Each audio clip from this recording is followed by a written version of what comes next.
You guys are like, who is this Nickelodeon bad boy?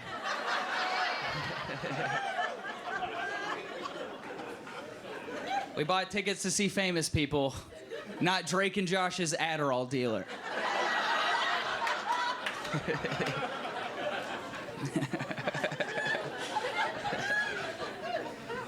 I have just horrible, just white skin, and they just put so much orange makeup on me backstage.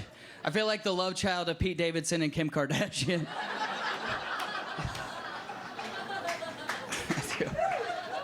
I know, it's great. Yeah, I've like a young face. I'm aging. I'm deceptively old, but I have a young face. So young people come up to me and they want to talk to me about young people stuff, and I gotta like, you know. Like I had a kid. I was at the mall the other day. Kid comes up to me. I'm at an Auntie Anne's. I'm watching a family fall apart in line. Kid comes up to me. He's like a Zoomer kid, you know, like a TikTok kid, you know. He has a chili bowl haircut, like blue hair, nose ring, Japanese sweatshirt. He's like, hey, dude, can I hit your vape? I was like, man, this is a diabetes blood test kit.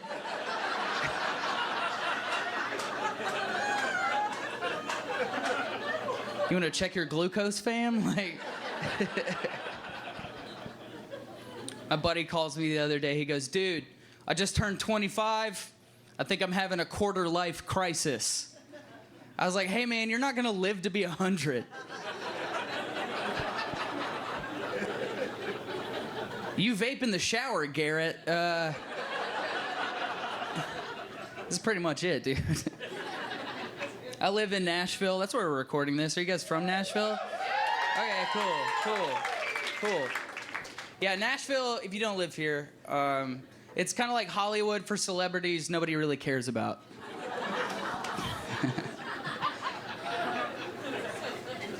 The other day I was walking down Broadway in Nashville, and I thought I saw Jennifer Aniston from Friends. You know that show? And then she turned around, and I was like, it's Kid Rock. It's Kid Rock. It's Kid Rock every time, dude. I don't know how he's everywhere at once, but I grew up in a small town called Chattanooga, Tennessee. That's where I'm originally from, and cool. All the people I brought tonight, thanks for being here. Glad you got the Facebook message. Chattanooga, it's like a beautiful little outdoorsy town, and the nature is so beautiful you don't notice everyone is hopelessly addicted to opioids. It's really beautiful. When you drive in, there should be a billboard. Welcome to Chattanooga, where every sunset is a Percocet. Enjoy your stay.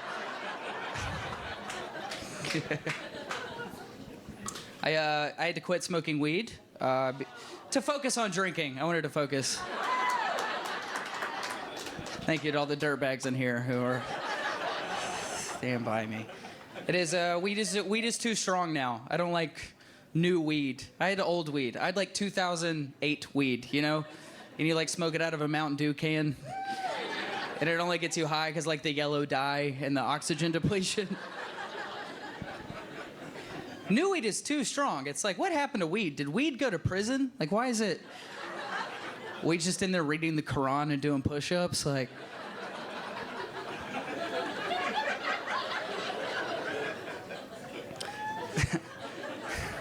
One time I smoked new weed. I got so high that I played Grand Theft Auto and I just obeyed all the traffic laws.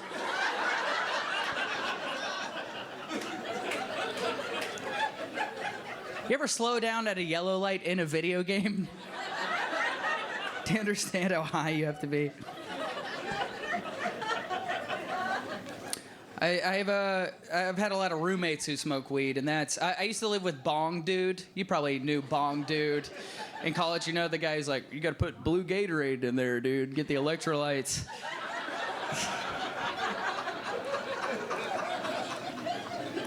One time we were at my apartment and we were smoking weed, and they're on the news. They were on the news and they were talking about climate change. And the guy on the news said the ocean levels are at an all-time high. And my roommate turned to me and he went, you know who else is at an all-time high? Your boy, dude.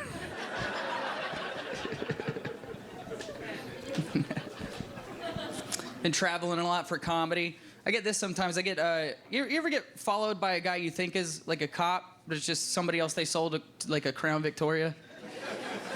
That's the worst, when they sell somebody else a cop car and then they like make you deal with it, you know? They're like, oh my God, it's a cop, it's a cop, it's a cop. And then you adjust your mirror and you're like, whoo, just a criminal. We're good, all right.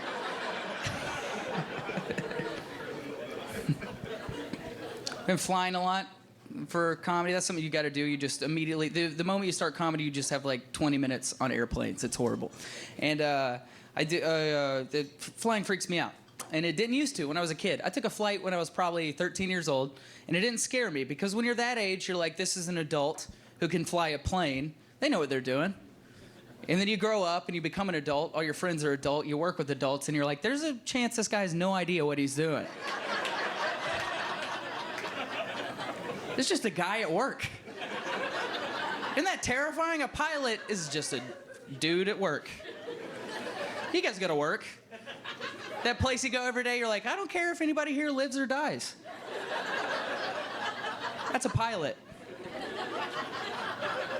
Crazy. You know how many times you probably just had a depressed pilot? Isn't that terrifying? He's like, I could fly this thing right into the Bass Pro Pyramid. End it all. I had a panic attack on a flight. You guys ever have a panic attack before? Yeah, terrifying. First time you have a panic attack, you think you're having a heart attack. So I went into the emergency room, and the doctor walked in, and she was like the most beautiful woman I've ever seen in my entire life. So now I'm having a panic attack, but I'm also trying to play it cool, you know? She's like, Mr. Willie, what are your symptoms? What's going on? And I was like, man, I'm just chilling, you know? I'm like, I'm getting into crypto, you know? I'm like, you know me, dude, I'm working on myself.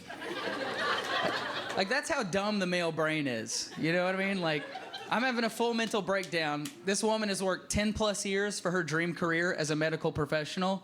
And I'm like, maybe she wants to risk it all for your boy. Like,